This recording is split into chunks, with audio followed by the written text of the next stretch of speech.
ಸಿದ್ದಪ್ಪನ ಲಾಭ ಅದಕ್ಕ ಕವತದ ಬೇಡಿದ್ದ ಕೊಡತಾನೋ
ನಿಂದಾರ ಬಾಯಿ ಪುಣ್ಯಾತ್ಮರೇ ಅಡಿಗೆ ಬಳಿ ಮಾತಾಡೋ ಮಗ ಪಿಂಟು ಮಾಸ್ತರ್ ಮೂರು ಚಂಜೆ ಒಂದು ಮಾತು ಹೇಳಿದ್ದ ನಿಮ್ಗೆಲ್ಲರಿಗೂ ನೆನಪದ ಏನ್ರಿಪ್ಪ ಅದು ಹರಿ 5 ಗಂಟೆ ಕಂದ್ರ ಅಪ್ಪನ ರುಂಡ ಅವರಿಗೆ ಕಳಿಸಲಿಲ್ಲ ಅಂದ್ರೆ ಅದಕ್ಕೆ ಪಿಂಟು ಮಾಸ್ತರ್ ಅಲ್ಲ ಚಾಲೆಂಜ್ ಕೊಟ್ಟು ಅಡಿಗೆ ಮಾಡ್ತಾನ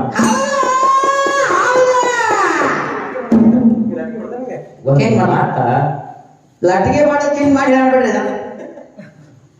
ಏನಾಗ ಕೊನೆಗಾಮ ಆನ್ರಿ ಮತ್ತ ಅನಾಕ್ ಬಡಕ್ ನಾನು ಯಾಕೆ ದಮದಿ ಏನ್ ಮಾಡುದು ತುಸು ತಿಂದಾನವ ಅವ ಚಾಲಿ ಬಿಡ್ಕೋತ ಕೇಳ್ತಾನ ನೋಡ್ರಿ ಕಬ್ಬು ಬಿಡ್ಕೋತ ಕಾಮ ತಿರ್ಕೋತ ಕಡ್ತಾನು ನೋಡಿದ್ದನು ಹೌದು ಹೆಂಗ ಹೋಗ್ಲಿಕ್ಕಿನ ಒಂದು ಮಾತು ಹೇಳ್ತೀನಿ ಇದು ಇವ್ ಅನ್ನುವಂತ ಮಾತಲ್ಲ ರಾಮಾಯಣ ಕಾಲದೊಳಗೆ ಆಗಿರ್ತಕ್ಕಂಥ ಮಾತದ ಇದು ರಾಮಾಯಣ ಕಾಲದೊಳಗ ಆಗಿನ ಬಂದೈತಿ ಇದು ಹೌದು ಹೆಂಗ ಬಂದೈತಿ ಕೇಳಿ ಹೆಂಗ್ರಿಪ್ಪ ಹನುಮಂತ ದೇವರ ಸಮುದ್ರವನ್ನ ಹಾರಿ ಹೋಗುವಾಗ ಅವನ ಹನಿ ಮ್ಯಾಲ ಬೆವರು ಬತ್ತು ಎಡಗೈಲಿ ಸೀಟ್ ಹೋಗದ್ ಬಿಟ್ಟ ಎಲ್ಲಿ ಸಮುದ್ರದೊಳಗ ಇಲ್ಲ ತಿಪ್ಪ್ಯಾಗ ಸಮುದ್ರದಾಗ ಸಮುದ್ರದಾಗ ಬೀಳ್ಬೇಕಲ್ಲ. ಸೀಟ್ ಹೋಗದ ಸಮುದ್ರದೊಳಗ ಬೆವರು ಹನಿ ಬಿತ್ತು. ಹೌದು. ಮೊಸಳಿ ಅದೇ ಟೈಮ್ದಾಗ ಮ್ಯಾಗ ಬಂದಿತ್ತು. ಬಾಯಿ ತೆಗೆದಾಗ ಆ ಹನಿ ಮೊಸಳಿ ಬಾಯಿ ಒಳಗೆ ಬಿತ್ತು. ಮೊಸಳಿ ಬಾಯಿ ಒಳಗೆ ಹೋಯ್ತು. ಹೌದು. ಮೊಸಳಿ ಗರ್ಭ ಧರಿಸಿ ಗಂಡ ಮಗುವಿಗೆ ಜನ್ಮ ಕೊಟ್ಟಿತು. ಇನ್ನು ಮೊಸಳಿ ಹೊಟ್ಟೆಲಿ ಏನು ಹುಟ್ಟದ ತಿಳ್ಕೊಂಡು ಮಕರ ಧ್ವಜ ಆಗ್ತದೆ ಗಂಡ ಮಗುವಿಗೆ ಜನನಾಯ್ತು. ಜನನಾಯ್ತು. ಮತ್ತ ಅಪ್ಪ ಯಾರಾದ್ರು ಹನುಮಂತಲ್ಲ ಮಗ ಯಾರು? ಮಕರ ಧ್ವಜ. ಹೌದು ಹೌದು ನೆನಪರಿ. ಮಕರ ಧ್ವಜ ಬೆಳೆದು ದೊಡ್ಡ ಮಗ ವರ್ಷ 2 ವರ್ಷ 12 ವರ್ಷ 16 ವರ್ಷ 20 ವರ್ಷ ಒಯ್ಯಾಕ 20 ವರ್ಷ ಒಯ್ಯಾಕ ಬಂದ. ಮಕರ ಧ್ವಜ ಅಂದ್ರೆ ರಕ್ತ ಕುದಿತಿತ್ತು. ಮಗ ಆಯ್ತವ ಅಂತ ಮಗ ಅಂತ ಈ ಮಗದ್ದು ರಕ್ತ ಕುದಿಯಾಯ್ತಿತ್ತು. ಮಕರ ಧ್ವಜ ಅಂದ್ರೆ ರಕ್ತ ಕುದಿತಿತ್ತು. ಯಾರೇ ಇದ್ರಿಗೆ ಬಂದ್ರವ್ರ ಇವ್ರನ್ನ ಬದ್ದು ಕೊಲ್ಲೇನ ನಾವು. ಹೌದು. ಹಿಂಗೆ ಇವ್ರನ್ನ ಅರಿವಿ ಹಿಂಡಿದಂಗ ಮಾಡ್ಲೇನ ನಾವು. ಯಾಕಂದ್ರ ಮಾಂಸಾಹಾರ ಕೈಸಾ ವಿಚಾರ. ಹೌದು. ನಾವು ಎಂತ ಆಹಾರ ಸೇವನೆ ಮಾಡ್ತೀವಿ ಅಂತ ಬುದ್ಧಿ ನಮ್ಮಲ್ಲಿ ಉತ್ಪತ್ತಿ ಆಗ್ತದೆ. ಹೌದು. ಅವಾಗ ಆ ದಾರಿ ಹಿಡಿದು ಯಾರೇ ಬಂದ್ರಂದ್ರೆ ಸಮುದ್ರ ದಾಂಡಿಗೆ ಇರ್ತಿದ್ದೇವ. ಯಾರ ಮಕರ ಧ್ವಜ ನನ್ನ ಕಡೆ ಲಕ್ಷ ಇರ್ಲಿ, ಅವ್ರು ನೀನು ಮನೆ ಬಿಡ್ತಾರ. ಹೌದು. ನೀನ್ ನೋಡೋದ್ ಬ್ಯಾಗ ಈ ಕಡೆ ನೋಡು. ಸಮುದ್ರ ದಾಂಡಿಗೆ ಇರ್ತಿದ್ದ. ಆ ದಾರಿಲಿ ಯಾರೇ ಬಂದ್ರಂದ್ರ ಅವನ ಜೋಡಿ ಯುದ್ಧ ಮಾಡಿ ಸೋತ್ರ ಅಂದ್ರ ಅತ್ತ ಬಾಯಿ ಹೋಗುದು. ಹೌದು. ಗೆದ್ರ ಅಂದ್ರ ದಾಟಿ ಹೋಗುದು. ಸಮುದ್ರ ದಾಟಿ ಹೋಗುದು. ಹಾದಿ ಕಟ್ ಮಾಡ್ಕೊಂಡೆಲ್ಲ. ಅಲ್ಲಿವರೆಗೆ ಅವನ ಸೋಲಿಸಿದವರ ಯಾರು ಇಲ್ಲ. ಯಾರ್ಯಾರು ಇಲ್ಲ ಅಂತ ಅವನ ಮಗ ಇದ್ದವ. ಕರ್ನಾಟಕ ಮಹಾರಾಷ್ಟ್ರ ತಿರುಗ್ತಿದ್ದ ಮಗ. ಮುಂದ ಎಲ್ಲಾ ಮಂದಿನ ಸೋಲಿಸಿದ್ದ. ಒಂದಾನ ಒಂದು ದಿವಸ ಮುದುಕ ಬರ್ತದ ಹಾದಿ ಹನುಮಂತ. ಹೌದು. ಅದ ಹಾಗೆ ಹನುಮಂತ ಬಂದ. ಇವನ್ ಕೂತಿದ್ದ ಕಾಲ ಕುಂದ. ಇವನ್ ಕಣ್ಣಾಗ ಕಾಣ್ಲಿಲ್ಲ. ಹೌದು. ಯಾರ ಮುದುಕ. ಮಕರ ಧ್ವಜ ಕಣ್ಣಾಗ ಕಾಣ್ಲಿಲ್ಲ. ಏ ಮುಖ ನಿಲ್ಲಿಲ್ಲ ಅಂದ. ಯಾಕೆ ಹೋಗ್ತಮ್ಮ ಎಲ್ಲಿ ಹೊಂಟಿದೆ ಅಂದ. ನನ್ನ ದೇವರ ದರ್ಶನ ಹೊಂಟಿನಪ್ಪ, ರಾಮ ದೇವರ ದರ್ಶನ ಹೊಂಟಿನಿ, ದಾರಿ ಬಿಡು. ಹೌದು. ನೀ ರಾಮನ ದರ್ಶನ ಕರೆ ಹೋಗು, ಕೃಷ್ಣನ ದರ್ಶನ ಕರೆ ಹೋಗು. ನೀವ್ ಒಟ್ಟು ಯಾವ ದರ್ಶನ ಬೇಕಾದ್ರೆ ಹೋಗು. ದಾಟಿ ಹೋಗಾವಿದ್ದಂದ್ರೆ ನಾನು ಜೋಡಿ ಯುದ್ಧ ಮಾಡಿ ನನಗೆ ಹೆಚ್ಚಾಗೇನೆ ಹೋಗುದು. ನೋಡಪ್ಪ ದಗದ. ಇಲ್ಲಂದ್ರ ಹೌದು. ಸರ್ವ ಹೊಳ್ಳಿ ಹಾದಿ ಹಿಡಿ ವಯಸ್ಸಾಗೈತಿ. ಅದನ್ನ ಬುದ್ಧಿ ಅಂದ್ರೆ ಎಲ್ಲೋ ಮುರ್ದಾವ. ಹೌದು. ಬ್ಯಾಡ ಹೋಗ್ತಮ್ಮ, ನೀ ವಯಸ್ಸಿನ ಹುಡುಗ, ವಯಸ್ಸಾಗ್ಯದ, ಬ್ಯಾಡ ಯುದ್ಧ ಆಗ. ಮಕರ ಧ್ವಜ ಅಂದ.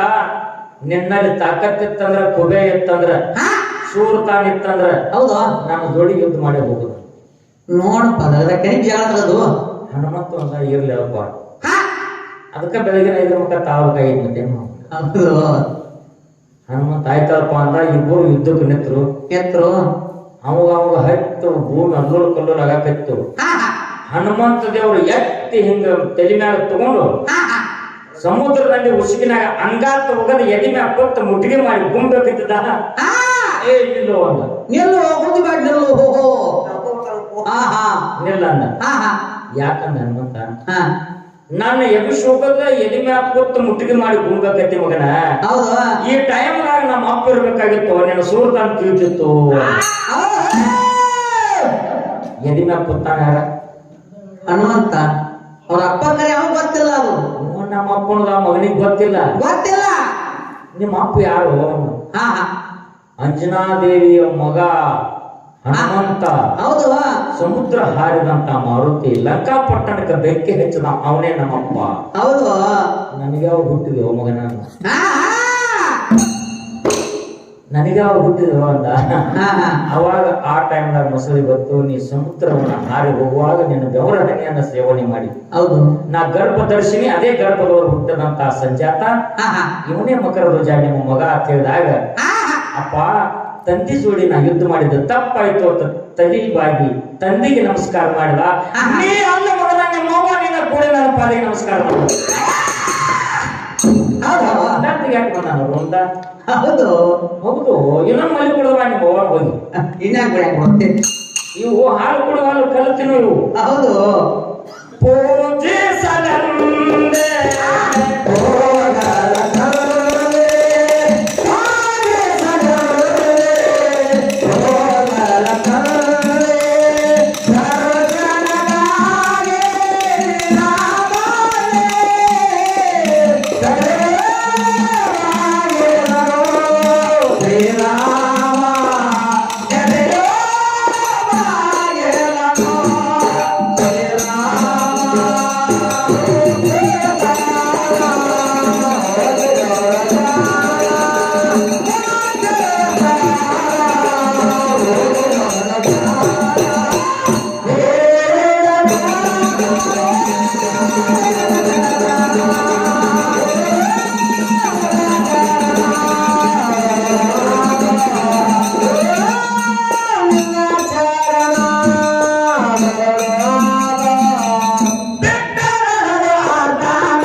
ಧರ